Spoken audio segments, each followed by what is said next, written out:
ahead and add the sausage to it at this time.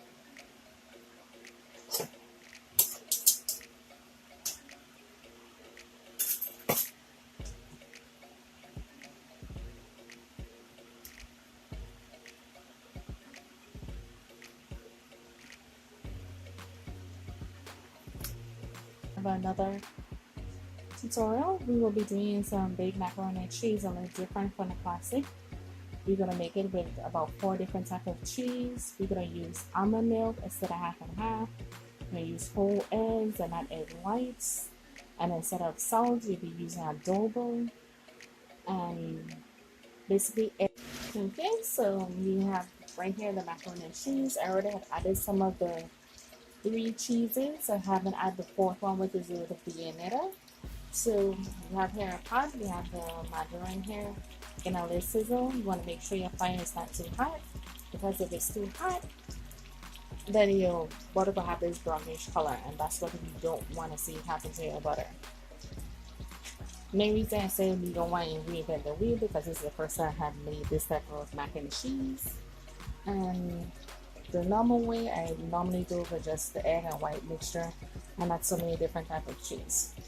What you see me pouring there, that was actually the egg and milk one that you want to add to it.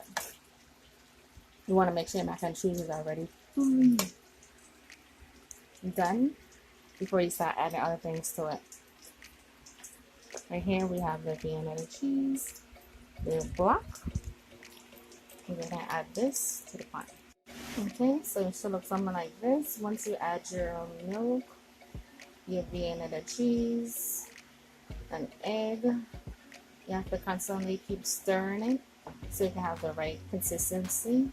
You don't want to have a good scrambled egg. You want it to look smooth, kind of like a cheese sauce, because that's exactly what we're going for.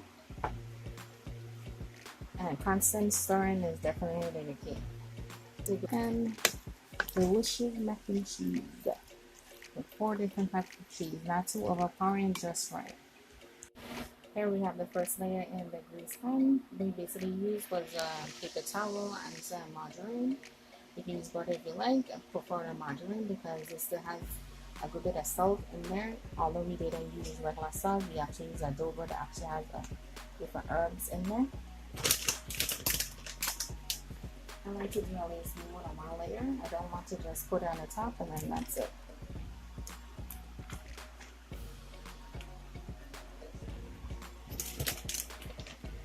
A little bit more in there. I guess you can consider this the ultimate macaroni and cheese, because it's going to have 2 layers and not 1. Of course, for the 4 different types of cheese, so we don't want to fill it with cheese and it be overbearing. Now we added a second layer of the macaroni and cheese of remaining in the pot. What we're going to do now is just actually put the breadcrumbs on top. This here will be the topping instead of more cheese, because right now it has the 4 different types of cheese. So now we're just going to put on the breadcrumbs on there.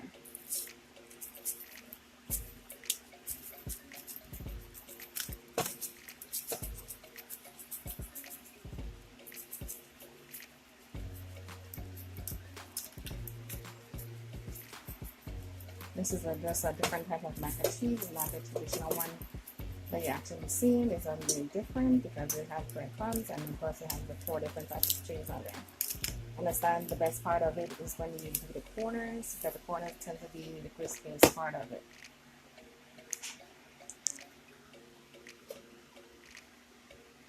I don't want too much in one area and not enough in the next, so I just using a flat spatula. That's the one I use with the mixing of the mac and cheese, so that's when you see it has the cheese still on there like that. Once you know you're halfway through, that would be the best time to preheat your oven to 350 degrees. And we're just going to wait until this is nice and golden brown. And then after that, be sure the finished product. What we also will be doing today is actually making some sausage and perhaps some vegetables to go along with the meal, so it can be completely one meal. And then you get to see the finished product of everything together. So this right here would be the macaroni and cheese with the breadcrumbs and the 4 different types of cheese in there. If you didn't remember what type of cheese we had to use the Vienna cheese. Make sure that's room temperature. We have the mild cheddar. And of course we have these two other types of cheese.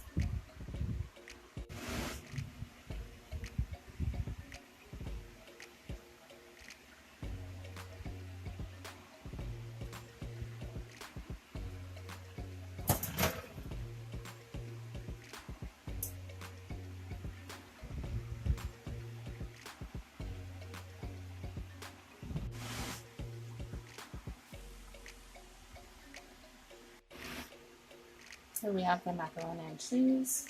We were going to go ahead and do and start on the sausage. In front of me we have a sausage and a half. And then we have the ingredients. We have Italian season, minced garlic, basil leaves, kale flakes, Worcestershire sauce, tomato sauce, well, tomatoes, chopped garlic, cilantro. Over here we have the orange and the yellow bell peppers. And of course we had some leftover spinach, so we're going to incorporate all that into the dish. And we're going to go ahead and make it.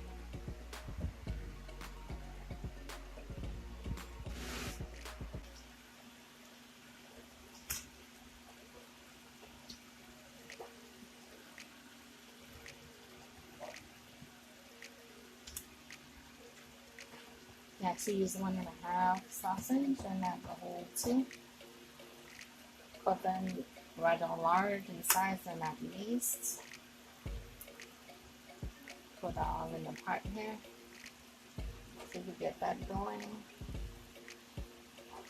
And when you're doing this, because of all the different vegetables and things that's already water based, you really don't have to add any kind of water to it.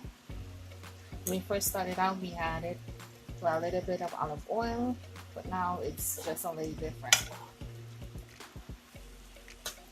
It's gonna take a little minute to get down. These are fully cooked sausages, but we're doing it just basically heating them up and adding a lot of different spices and things to incorporate in there. So we have the spinach here, the tomato, the garlic. So once it cooks down, then we'll be right back.